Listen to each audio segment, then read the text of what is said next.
Good morning, class 7th students. Welcome again to your social studies classes. Okay, so we are studying chapter number 6 in our social studies class, and that is from the unit of geography. ठीक है, तो geography से social studies में chapter number 6 पढ़ रहे हैं, and we are studying about the hydrosphere present on the earth. तो जो भी हाइड्रोस्फीयर का कंसेप्ट है इस पृथ्वी पर, उसके बारे में हम लोग पढ़ रहे हैं. ठीक है, तो हाइड्रोस्फीयर में हम लोगों ने लास्ट क्लास में पढ़ा था वाटर साइकिल के बारे में और डिस्ट्रीब्यूशन ऑफ वाटर के बारे में. तो आप लोगों ने प्रीवियस क्लास मेरी देखी होगी, तो आप लोगों को अभी तक जो भी पढ़ा आप लोगों ने हाइड्रोस्फीयर में, वो आपको वर्ड बाय वर्ड आपको अच्छे से दिमाग में फिट है. चलो, अब आज हम लोग पढ़ेंगे अबाउट ओशियंस.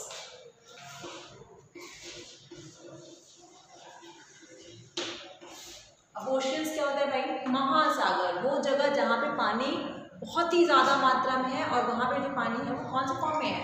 सेलाइन वाटर के फॉर्म में है, नमकीन पानी है. You know that an ocean is the body of saline water. देखो पहले लिख दिया, जो बोला वो लिख दिया. Oceans are home to many varieties of marine plants and animals. अब ओशंस में क्या है, बहुत ज़्यादा प्रकार के जो पानी में रहने वाले जो जानवर होते हैं ना, मैरीन मैमल्स, वो सब हैं उसमें, वहाँ पे रहते हैं. अब कुछ प्लांट्स भी हैं जो पानी में रहते हैं, वो भी हैं. From pre historic times oceans have served as a means of trade and transport. Ocean के द्वारा ट्रेड और ट्रांसपोर्ट भी होता है भाई, व्यापार होता है. Moreover they influence the climate of a region. अब ओशियन जो है एक जगह का, किसी भी रीजन का क्लाइमेट भी इन्फ्लुएंस करता है. Places lying near the coast have a moderate climate. तो वो प्लेस जहाँ पे समुद्री इलाका जो होता है, वहाँ पे क्या होता है? मॉडरेट क्लाइमेट होता है, एक्सट्रीम क्लाइमेट नहीं होता है. दैट मीन्स बहुत ज़्यादा गर्मी नहीं पड़ेगी कि आप एकदम तड़पने लगो, है ना. बहुत ज़्यादा सर्दी भी नहीं पड़ेगी, मॉडरेट क्लाइमेट रहेगा, अच्छा मौसम रहेगा. They contribute a large proportion of water vapor to the atmosphere, which comes down as precipitation, rain, snow, etc. The ocean floors are also rich in mineral deposit. अब जो ocean floors है, समुद्र से हम लोगों को अनगिनत प्रकार के मिनरल्स मिलते हैं, तो वो भी मिनरल डिपॉजिट का भी वो सोर्स है. देखो यहाँ पे वर्ल्ड मैप दिया हुआ है, तो देखो यहाँ पे जो कंटिनेंट्स है, कंट्रीज है ना, उसको बना दिया है मिट्टी से. तो लैंड एरिया और बाकी जो ब्लू ब्लू कलर का है वो सब ओशियन एरिया है. देखो इंडिया के जस्ट नीचे इंडियन ओशन है ना. इधर देखो साउथ अमेरिका की तरफ पैसिफिक रीजन है. पैसिफिक रीजन साउथ अमेरिका कितने तरफ है? इधर ऑस्ट्रेलिया के ऊपर भी है. आर्कटिक ओशन एकदम टॉप में हो गया नॉर्थ में. सदर्न ओशन जिसको हम लोग अंटार्कटिका के नाम से जानते हैं, अंटार्कटिका नहीं, सदर्न ओशन इधर, अंटार्कटिका तो आपका कंटिनेंट हो गया, है ना. चलो, there are 4 major oceans on the earth, they are as follows. तो 4 मेजर ओशंस हैं पृथ्वी पे. पहला कौन सा है? Pacific ocean.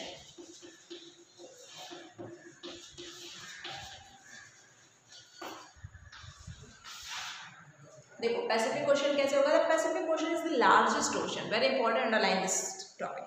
ऐसे आप लोगों को पता ही होगा, पैसिफिक ओशन छोटे बच्चे छोटे क्लासेस में इसको पढ़ा दिया जाता है ना. पैसिफिक ओशन समुद्रों में सबसे बड़ा है. देखो पैसिफिक ओशन का मैप में ही देख लो, पैसिफिक ओशन इधर साउथ अमेरिका की भी तरफ है, उधर ऑस्ट्रेलिया के ऊपर भी है. तो पूरे वर्ल्ड को आपने कंबाइन करके रखा हुआ है. It is also the world's deepest ocean. इसको भी अंडरलाइन करिए. सबसे ज़्यादा गहरा भी यही है, गहरा भी है और बड़ा भी है, दोनों ही है. ठीक है, इसके सबसे ज़्यादा देखिए लिखा भी है. चलिए बताने की बात नहीं, आगे पढ़ते हैं. It covers about 1/3 of the earth surface. तो पूरी दुनिया में जितना भी, पूरी पृथ्वी पे 1/3 भाग तो पैसिफिक ओशन ही कवर कर रखा है. इट इज़ रफली ट्रायंगुलर इन शेप. इसका शेप क्या है? ट्रायंगुलर है, रफली ट्रायंगुलर है. ऑब्वियस बात है, ओशियन एकदम ट्रायंगल तो आपको बना नहीं देगा ऐसे करके ना, तो रफली होगा इस तरीके से. चलो, द मारियाना ट्रेंच अंडरलाइन कर लीजिए. The Mariana trench on the western side of this ocean is the deepest point on the अर्थ. तो वेस्टर्न साइड में है, इस ओशियन के वेस्ट मोस्ट साइड पे है मारियाना ट्रेंच, जो कि डीपेस्ट पॉइंट है इस पृथ्वी का. मतलब सबसे गहरा पार्ट, जो सबसे गहरा पृथ्वी पर है, वो मारियाना ट्रेंच है. सी लेवल में कितने नीचे है? It is 10,994 metre below the sea level. अच्छा, अब एक बहुत ही अच्छा रहस्य है, जीके है, जिसके बारे में आप लोगों को यहाँ पे पता होना चाहिए. एक व्यक्ति, अभी हाल ही की बात है, ये रिसेंट की बात है, एक व्यक्ति ऐसे हैं, शायद वो लेडी है कि कोई मैन है, मुझे नहीं पता, आप लोग मुझे ये बताओगे. ऐसे व्यक्ति जो कि एकदम डीपेस्ट पॉइंट मारियाना ट्रेंच पे वो गए, डीपेस्ट पॉइंट पे भी वो गए, और एकदम हाईएस्ट पॉइंट जो इस अर्थ का है, जो माउंट है, माउंट एवरेस्ट हाईएस्ट पॉइंट, वहाँ पे भिगो गया है। तो ऐसे कौन से शख्स हैं, इनका नाम आप लोग गूगल से, किसी किताब से, ना किसी भी अदर मैगजीन से, न्यूज़पेपर से, कहीं से भी अगर आपको मिल जाएगा तो आप लोग उस व्यक्ति का नेम, मेरे जब भी मैं आपको ये पोस्ट करूँ लिंक आपको वीडियो का, आप लोग इसके नीचे सारे बच्चे कमेंट करोगे, क्लास 7 थे, बी एंड सी। ऐसा जी के आप लोगों को हमेशा जब चीज़ों को कोरिलेट करके पढ़ोगे ना तो उसमें इंटरेस्ट बढ़ जाएगा। तो कैसे व्यक्ति के बारे में पूछा, ऐसा व्यक्ति जो मारियाना ट्रेंच पे भी गया, अभी हाल ही की बात है, रिसेंट की बात है ना, रिसेंट का न्यूज़ है, और वो वर्ल्ड के deepest point that is Mariana trench पे भी वो गया, उसको भी उन्होंने टच किया, और जो सबसे हाईएस्ट पॉइंट है माउंट एवरेस्ट उसको भी टच किया। चलो, तो ये हो गया आपका पैसिफिक ओशन के बारे में। अब हम लोग समझने वाले हैं about the Atlantic ocean.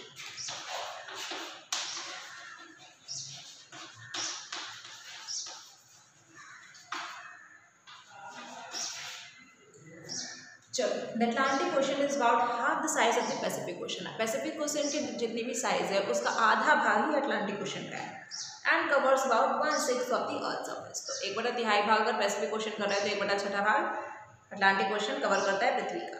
This ocean is S shape. भाई शेप भी याद करते चलो, पैसिफिक ओशन का है ट्रायंगुलर शेप का है ना, अटलांटिक ओशन का एस शेप के तरीके से ये है।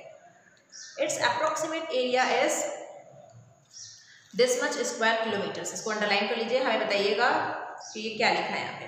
इसको यूनिट्स, टेंस, हंड्रेड्स, थाउजेंड्स करके आप लोग मैथमेटिक्स में पढ़ते हो, आप लोग बताओगे।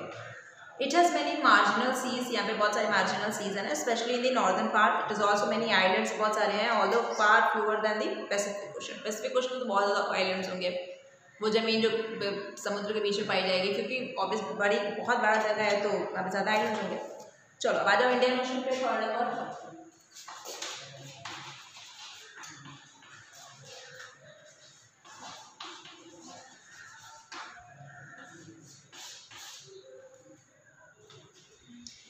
Indian ocean is smaller in size than the Atlantic ocean. Atlantic ocean से छोटा कौन है, इंडियन ओशन है। The Asian continent lies to its north and the African continent to its west. तो एशियन कॉन्टिनेंट इसके नॉर्थ में और African continent west में। To its east are Indonesia and Australia. East में कौन कौन है, इंडोनेशिया और ऑस्ट्रेलिया।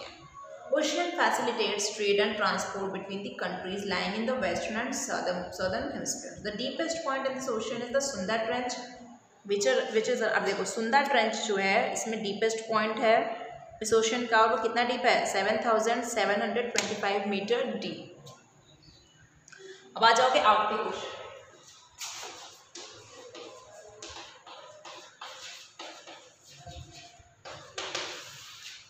चलो, आर्कटिक ओशन के बारे में समझ लो क्या है। Arctic ocean lies in the northern part of the northern hemisphere. देखो एकदम ऊपर है, एट टॉप दिख रहा है ना, एकदम ऊपर आर्कटिक ओशन, नॉर्थ में एकदम ऊपर है, मैप में देखो। चलो, नॉर्थ पोल पे है। It lies to the north of Europe, Asia and North America. There are several islands in this ocean. It is the smallest of all 4 ocean. सबसे छोटा ओशन है। It is also shallowest ocean, ज़्यादा deep ये नहीं है। Large water body around Antarctica is known as the southern ocean. अब देखो Antarctica के नीचे जो सदर्न ओशन में आ जाओ, एकदम साउथ के में मैप में लार्ज वाटर बॉडी है अंटार्कटिका के पास, उसको हम लोग सदर्न ओशन के नाम से जानते हैं। It remains frozen for most part of this year. ये हमेशा जमा रहता है ना, बर्फ की तरह रहता है। So trade and travel across this ocean are negligible.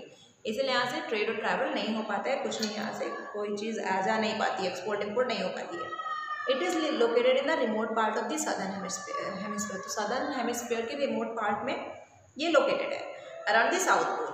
This ocean was not included among the other oceans mentioned above, as it is not a vast body of water but a vast ice sheet. तो देखो Antarctica जो है ये भी a kind of ocean तो हम लोग कह सकते हैं, लेकिन बर्फ के तरीके से है ना, पूरा पानी है ही नहीं, पूरा बर्फ जमा हुआ है।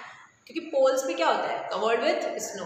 हमेशा जो पोल्स होता है आपका अर्थ का वो स्नो से कवर्ड होता है। ये आपने पढ़ा, तो क्वेश्चन पेपर में भी पूछा था मैंने ये। तो क्या है, पूरा जो ओशन वाटर है वो पूरा बर्फ वहाँ पे जमा हुआ है, तो इस वजह से क्या हुआ, उसको हम लोग ओशन नहीं मानते हैं। चलो, explore more. The mid ocean ridge is an underground mountain range that stretches across 65,000 kilometre. Mid ocean ridge है, क्या है, अंडर वाटर माउंटेन रेंज है जिसका जो कि 65,000 किलोमीटर बड़ी है। It is 4 times the combined length of the Andes, Rockies, Himalayan mountains. तो 4 गुना ज़्यादा, अगर हम लोग एंडीज, रॉकीज और हिमालयन माउंटेन्स को जोड़ दें इनकी लेंथ को, तो उसका 4 गुना बड़ा ये है तुम्हारा मिड ओशियन रिज। ओशियन के बीच में रिज है, अंडरग्राउंड अंडर वाटर माउंटेन, मतलब पानी के भीतर जो माउंटेन है। कितना है, कितना लंबा है वो? 65,000 किलोमीटर लंबा है। चलो, movements of ocean water, movements of ocean water में देखेंगे।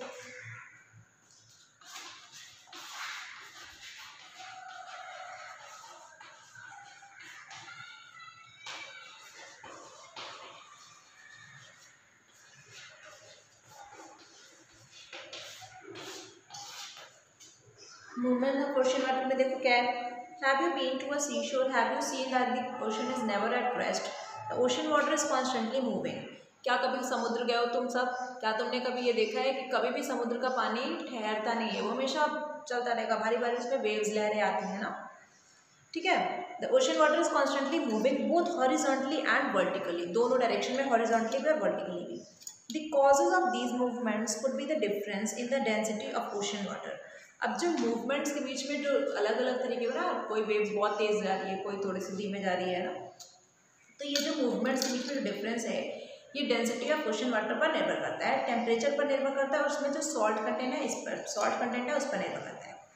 Winds also cause movements in the ocean water, और जो विंड्स है, जो हवा है, वो भी क्या होता है, उसकी वजह से भी ओशन वाटर में मूवमेंट होता है। Oceans exhibit 3 kinds of movements. अब ओशियन जो है 3 प्रकार के मूवमेंट ओशन में हम लोग जानते हैं। They are waves, tides and currents. तो ये कौन कौन से हैं? वेव्स, टाइड्स और करंट्स। तो पहला क्या करेंगे हम लोग? वेव्स, दूसरा टाइड्स पढ़ेंगे, ठीक है, तीसरा पढ़ेंगे करंट्स। चलो, तो वेव्स क्या होते हैं? The surface of the ocean water is distributed by the blowing winds. अब जो पानी है ऊपर, ओशन के ऊपर, उस पर जब हवा आ रही है तो क्या हो रहा है? पानी इधर उधर भटक जा रहा है। Actually the particles of water are displaced when a strong wind blows. बहुत तेज जब हवा आती है तो जो पानी पर जो पार्टिकल्स होते हैं वही क्या होते हैं? डिस्प्लेस हो जाते हैं। Let us understand how this happens. चलो ये पढ़ते हैं हम लोग कि कैसे होता है। When the wind blows and strikes the surface of the ocean water, it causes the pushing action. It pushes down the small particles of water which try to come to the surface. The particles which are pushed below come up and then are again pushed below.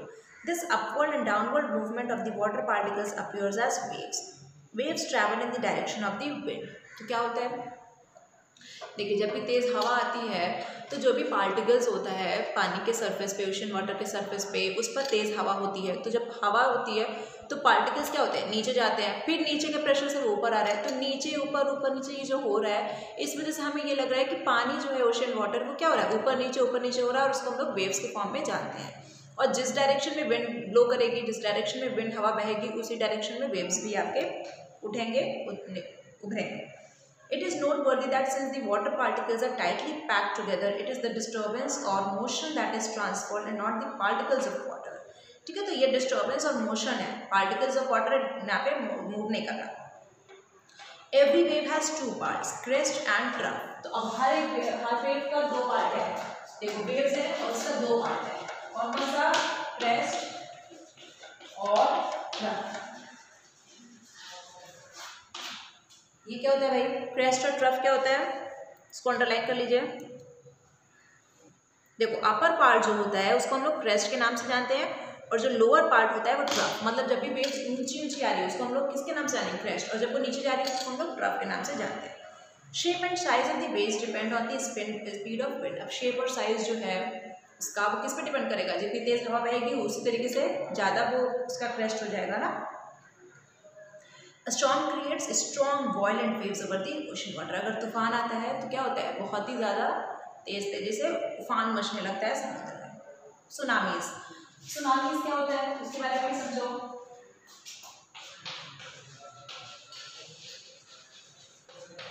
ये लिखा है T से, लेकिन pronounce करोगे इसको tsunamis.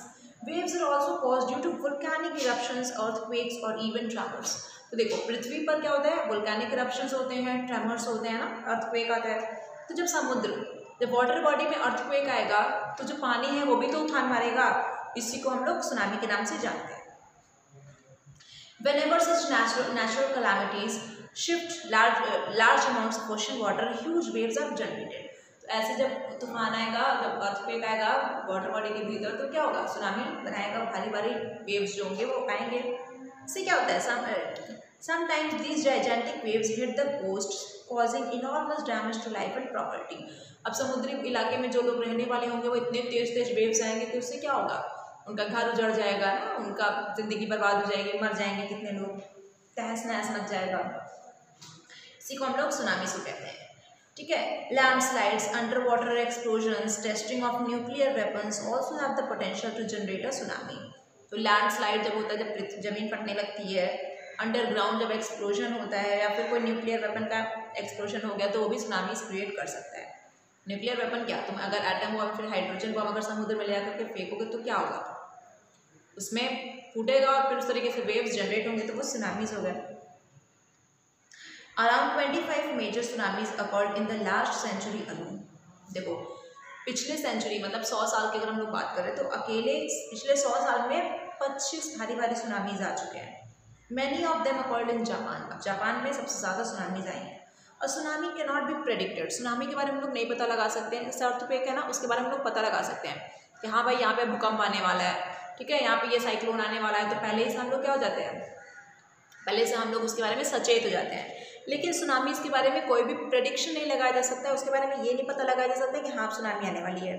However, some occurrences can serve as a warning of an approaching tsunami। जैसे कि for instance an earthquake occurring near a water body indicates that there is a probability of tsunami।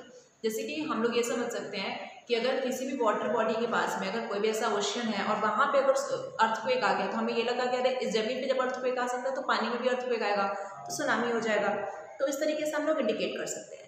As already mentioned, tsunamis are disasters. Tsunamis क्या होती हैं, बहुत ही ज़्यादा भयास्पद होती हैं, भयानक होती हैं, सब तबाही मचा के रख देती हैं। They damage the coastal areas, destroying settlements, वहाँ के जो लोग रहते हैं उसको सब बर्बाद कर देती है।